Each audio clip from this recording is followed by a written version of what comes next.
Welcome to the Tanya Acker Show. It is so very awesome when someone you know takes a leap and does something new, and that new thing turns out to be great and wonderful. That is the story of my next guest. He is a lawyer by trade. He said, I want to write a novel. He wrote a great novel. It is called Yoga, a Love Story. He is my friend. He is like family to me. Welcome, Douglas Davis. Congratulations on this wonderful book. And thank you so much for coming here to talk about it with me. Well, thank you for having me. It's really exciting to just sit down and talk with you about the book and just, anything that you want to shoot the breeze about. Talk to me about this book, Yoga, a Love Story, a really powerful story, powerful characters. Give my audience a sense of what your book is about, and then I want to talk about why you took on this story. Sure. I would describe my book as a great adventure. The title goes both ways because it's Yoga, a Love Story, and I've always been interested in all types of religions. And yoga literally means yoke with God or union with God. And to balance the title with a love story shows I wanted to just bring everything into it. And that's what happens. In this book, my character takes a great adventure from a small town in Indiana, an Indian American, and he ends up in India and doing all kinds of crazy, mystical, magical things. This is a novel. It's narrative fiction. And you've taken on something that's really outside of your experience. So talk to us about it. Well, it's interesting. I grew up an Air Force brat. We traveled with my father around the world. And one of the things that we learned is to always be comfortable outside of your normal experience. And it was a great, great lesson. So that wherever we went in the world, we knew we had to find our comfort zone. And that's kind of what this novel is about. Wow. I don't want to let that slip. Wherever you are, you've got to basically find your comfort zone and find a way to be easy in the place that you're in, regardless of who you are. How does your protagonist live that story? Well, I think at first, like a lot of people, Tell us about him. Yes. Tell us a little bit about him and his lineage. I know the story, but I want people to hear it from you. Sure. My main character's name is John Yogacara Sangha. He comes from a strong religious family. And like a lot of people in this day and age, he didn't realize it. His father was like a second or third generation, very, very strong religious person who had a great many powers. But growing up in the world, he went away from that and just focused on science and never even taught his son how powerful he was. And I think in this day and age with the modern society, I think it happens a lot. We run from that. So this character didn't know who he was searching for love. And when he finally found his oneness, his yoga with God, the whole world opened up before him. Where does he go? What will people learn from this journey that he takes? Well, they will learn that, first of all, that happiness comes from within, and that all of us, we end up searching everywhere for what's right in front of us. And his journey starts off in a small town called Kokomo, Indiana. And he goes from there to Chicago. And like a lot of people, he gets wrapped up into the glitter of the big city, gets into trouble because he's hanging out with the wrong people. And as a matter of fact, ends up in jail. And he has to make a decision with his life. Does he want to keep on this path or find something else? He goes within, finds his spirituality, and he realizes, he'll testify against the people he worked with, but he realizes that he'll never be safe in the United States. They will find him. So he does witness protection in India, a place he's never been, but his family is from there. And a whole new world opens up before him. And he realizes, basically, quoting T.S. Eliot, that, when we return home, after all of our journeys, we find that basically it's the same place it was when we began, but we just see it differently because of all of our experiences. What do you want people to take away? So when people read this book, what do you want them to learn or to get or to feel and experience? I want them to learn that we are all one, one being, I believe. We're all connected, and everyone gets wrapped up in their tribal identity. And there's nothing wrong with that, to be proud of where you came from, but understand that at the end of the day, it's all one spirit, it's all one love. And the universe is always reminding us that and telling us that. And when we open up and listen, an amazing world can unfold before you. No matter, you can grow up poor, you can grow up in a no-win situation, but once you really, really find that connection, you'll see the world differently. How did you find, you talked a little bit about your background. It's kind of unfair. Friends, Douglas is a good friend of mine, and his wife is one of my sisters. So if we speak in a shorthand, please forgive me. But I know a lot about you, Douglas, and your life and who you are. But what I think is so interesting is how you were able to so completely absorb and dig into an experience that's outside of the life and norm that you were born in. You said you grew up as an Air Force brat. What's your advice to young people, especially young Black men, about how they can see the world bigger than themselves? Because, look, that's a constituency. There are many constituencies that fall into this category, but we're talking about this one right now. Sure. That's a constituency that's often pigeonholed and told who they are, who they aren't, what they can be, what the expectations are, drowning in other people's presumptions about them. What do you say to young men who look like you? You grew up in Chicago, at least in part. You are a Chicago native. What do you tell the young men about how to see the world in a way that's bigger than the way the world may see them? Well, number one, I always start with reading. And the whole world can open up to you once you start reading all types of different novelists. I remember as a child reading, of course, James Baldwin, who saw the world differently, traveled the world, but he was still basically an African American, and he was proud of that. But he gave us his lens that was much broader. And I think when we read, we see so many similarities, between us and other people. One of my favorite essays was in I think it was Native Son, the book Native Son, which wasn't written by James Baldwin, but his essay in the beginning of it was perhaps, to me, better than the book because he gave notes on Bigger Thomas. And in those notes, he said, you find Bigger Thomas everywhere. You find him in Cuba, you find him in Russia, you find him all over the world. He's that person who doesn't fit in. And we all say, what happened to that crazy guy? Unfortunately, a lot of them, have a bad ending because they don't fit in. But many of them who challenge the system and challenge themselves can really, really flourish. And it's tough, especially getting back to African American men. When they try to challenge the system, more often than not, it doesn't end well for them, which is really frustrating because they don't have that freedom. But we just have to keep pushing. Just have to keep better. And by reading varied things from all over the world, we'll start to understand that we're not very dissimilar. And we can overcome, once we understand the basic nature of human beings. And what's interesting, Douglas, is that I think that, even though I took great pains to say we're talking about this particular demographic now, young African-American men, but that advice really applies to everyone. There are Bigger Thomases, as you point out, James Baldwin pointed out in the preface to the novel, there are Bigger Thomases everywhere. People who are trying to find their place at the table and be comfortable in an environment that perhaps they didn't grow up in.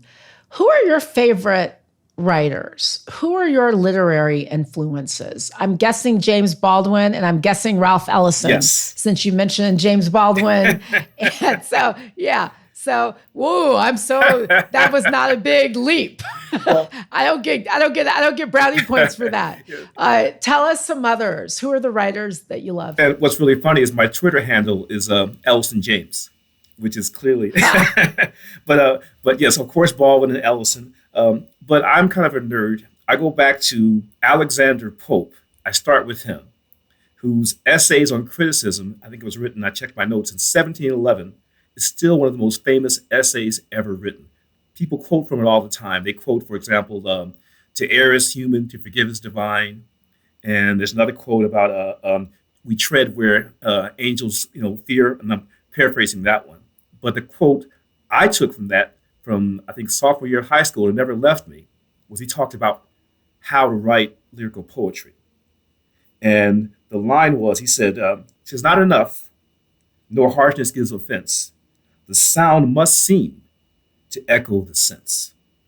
And if you look at anything, any music, any poetry, any good writing, it comes down to that. Does it sound like what it means? And that's what he told us in 1711. To be a good poet, to be a good artist, that's where you go. Gosh, and that's so true. But it really, that's advice that holds true 100%. Like when I think about it. How long did it take you to write this book? I find writing difficult. And when I say difficult, it's not the getting the words out. Like when it hits you, you're in the zone and it feels amazing. But in my experience, and I didn't do anything as ambitious as trying to write a novel. I wrote a little book about something that was very much in my wheelhouse, which is the law and court and how people get ready. I'll write another book, but I will not give short shrift to the discipline and rigor that it takes, even if you know it, even if it's something that's in your wheelhouse, even if it's in your heart, as Yoga, a Love Story, your great book certainly was for you. It's work. Talk to us about your discipline and your process as a writer. I agree. It is work. And I went to undergrad as an English literature major. And, most English lit, majors, intend to write the great American novel. Well, it's very hard, very hard. So I knew it's like, I'm not even going to waste my time trying, because to have that kind of sustained thought is really, it's almost impossible. I was fortunate enough to take some writing seminars just to help open me. And we focused on short stories. So originally, this was meant to be a short story. And I give thanks to my wife, because whenever I would finish a chapter, she'd say, "Oh, it's not done. Keep writing." And after a while, the characters just took over and they had a life of their own. They told me they weren't done. They had more to say. And, characters would come to me and say, "Oh, you haven't told my story yet. Add me to the work." And it's really a blessing, to be able to open yourself and hear that. And for me, it was difficult to do it, but I found good times to write. There's in Hindu, there's a time called, I think it's Brahma Ventura. I'm not sure about the last part of the phrase, but it's about an hour and 45 minutes before sunrise. And it stops about a half an hour before the sun actually rises. And for the Hindus, that's the holiest time of the day. And when I was stuck, I would get up and I would write during that time period. And it's amazing. The words come like butter. And that, it's a really, really powerful time. An hour before sunrise until, you said, an hour after or half an hour? Well, it's after? weird. I think it's like an hour and a half before sunrise. And it stops about 30 minutes, which is kind of a convoluted, way of describing a certain period. But it would work. I would time it. And for example, if the sun rises about 6:45, I would get up at 5:20, set my alarm, and start writing. And before I knew it, the sun was rising, and I had a good 1,000, 2,000 words just flowing out of me.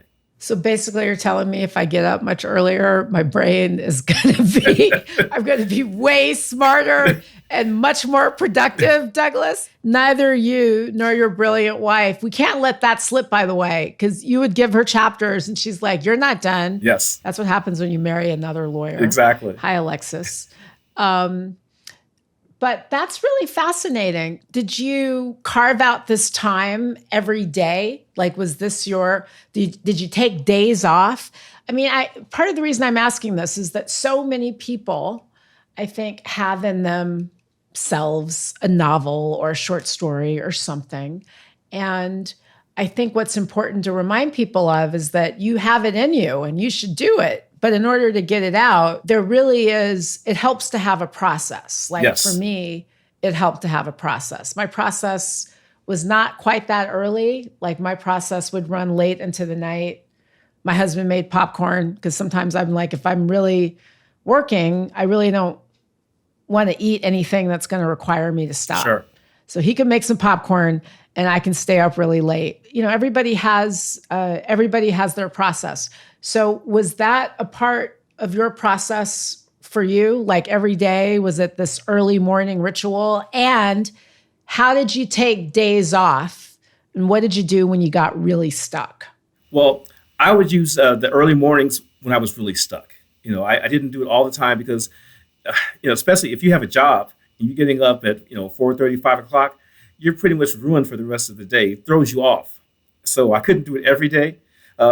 Normally, I would write, and this is corny too, going back to Shakespeare, or even before him, but they always talk about doing an invocation to the muse. And I would literally do that, do a little prayer, a little meditation saying, please come to me and let me write. And I would write as long as I felt I was a vehicle. But as soon as I felt like, now you're just writing words because you want to fill the page, I would stop. It's like, okay, it's not flowing through me anymore, but feel the flow. And we all have it. For example, sports. And we call like Michael Jordan would be unconscious, or LeBron, they scored like 30 points in a row. They're literally unconscious. They're feeling that flow. And we all have it. It ebbs and it flows. So write as long as you're getting that flow.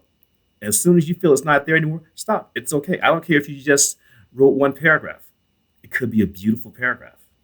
Then the next day you might have more of a flow. You might write 2 pages. That's what I would do. And it took about 18 months to really get this thing going. And then after that, I had a great, great editor. And we fought because, she just eliminated entire chapters, which I couldn't understand, but she was right. So you have to be devoted to the process and want to do it to get through all of it. What's your advice? You've given some really good advice just then to first-time writers, new writers, people who maybe doctors, lawyers, like people who've had other careers, engineers, and they're like, you know what, I want to tell this story. What's your advice to them, Douglas? How do they get started? Well, I would give them advice that was given to me by a wonderful writer and teacher. Her name is Pamela Painter, and she's still a professor at Emerson College in Massachusetts. And when I took her seminar, the first thing she said was, a good writer should have a faulty memory. And she made us write 100-word stories about things that happen to us in our lives. But she told us, I don't want it to be a perfect memory. I want it to be a sketchy memory. Start there and then move on. And that's how you write good fiction. You can't make everything up, when you're doing fiction to make it work. So if you know how someone walks, include that when you talk about how this person walked down the street, because that's how people really do it. And the fiction will come, because the fiction is the fun, the fiction is a story, but start with your faulty memory of what your favorite uncle used to do, what your mother did, how the bread smelled in the kitchen on Thanksgiving Day. That's valuable. So it's not out of your reach because we all have those memories. Start with that. And then your story will take it on its own life and then be open to let the characters tell you their story. Don't try, I had a story arc for yoga that was a much shorter arc. My guy was Indian American and, he was searching for love and he lost his first love because he wasn't religious. So the story arc was he would find his religion. He would meet his first girl from when he was 14 and they would get together, end of story. That never happened. Never happened. The story, the character told me, oh, no. I'm going to India. I'm going to experience all these things. And he did. And the universe will help you. I wrote about a wild boar chase in the story in the morning when Alexis and I were in Tuscany. That afternoon, we had lunch at an amazing restaurant. And what do they serve? The best wild boar I've ever tasted. So the universe will tell you you're on track. And here's what it is. So we, start writing, have a faulty memory, have fun with it, and be open to let the universe tell you where to go. Start writing, have a faulty memory, which means forget stuff. Yes. Yes. And let the universe guide you. And as you said, as you were writing this book, your characters took different directions. They had different relationships. Once you put them on the page, I think what you're saying, Douglas, Yes. they kind of move themselves. So your advice to folks is just get started. Yes. 100 words. Tell a story about yourself in 100 words and let it not be perfect. Exactly. Have a faulty memory. I might do that. I think I actually might. I might try my hand at that myself, my friend. And you'll be surprised. It's fun. Before we go, you've done so many great things. You are such a great man, and you're such a great husband, father, friend, community leader, philanthropist. So much, Douglas. What's next? Is there another book in you? Is there another set of short stories? Is there poetry? What's your next big thing? Well, I'm working on my second book now, and this one is going to be really interesting. It's more about actually space and interplanetary travel, and also dealing with the environment. I think it's really fun. I'm halfway through, and I want to make a statement about how we need to respect the environment and respect the universe. And so that should be a lot of fun. So we're working on that and more philanthropic things. We really want to help the world evolve. That's what I want to do in any way, shape, or form we can. I know you and your wife, my great friend Alexis, have a great passion for education and educating communities, educating young Black people around the world and other disadvantaged people around the world. Talk to us a little bit about Mainsprings, if you would. Tell us about this great endeavor in which the two of you are involved. It's really fantastic. Alexis was invited to sit on the board from some of her friends, and they educate young African girls, help them to become women in a place where the founder, he went there, I think, years ago, and he really loved it. And he saw these schools and said, well, where are the girls? And they told him, well, no, the girls, they're not educated in Africa. And it just bothered him so much that he started this school. And it's truly amazing to see these young ladies learn and gain confidence and are ready to go out there in the world. Because in this new century, my hope is that women are much more involved, that we listen to our women. As a matter of fact, I saw the Woman King movie, which was simply amazing story. We need more of that. We need leadership. It's a shame that we haven't had a woman president of the United States just yet. I'm hoping it's you, Tanya. I gotta get this podcast going, Douglas. Let's try to do my podcast and my TV show. It's a lot of pressure. I can't do that. I got some jobs. There's going to be somebody. There's somebody coming. But what they're doing in places like the Mainspring is they're really, really helping these women grow up and understand that they have value and they can add to the world. And it's so exciting. We're going in February. I'm looking forward to it. It should be a wonderful experience. I'm so glad that the two of you are doing that. Thank you for this incredible work that you both do. I think that it's really going to set such an example and inspire people, because you did something that so many want to do, and you did it well, brother. You did it well. So God bless you for doing it and for sharing your story and for providing so much inspiration to people who want to do the same thing.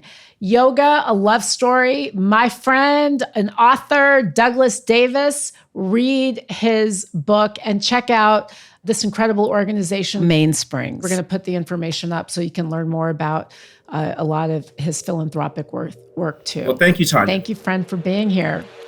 Thank you for having me.